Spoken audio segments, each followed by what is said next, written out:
வெண்பருத்தி நூலெடுத்து வாய் வெடிச்ச பூவெடுத்து நான் அணிஞ்சிட தொடுத்து வச்ச நடினமான மாலை இது.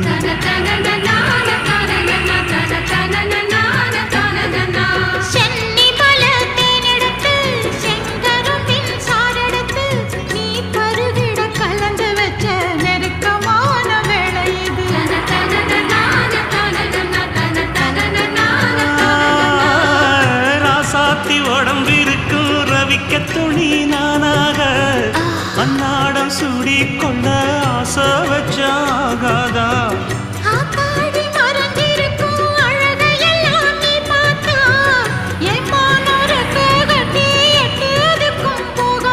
அடிச்சி சக்கரையே எட்டி நீயும்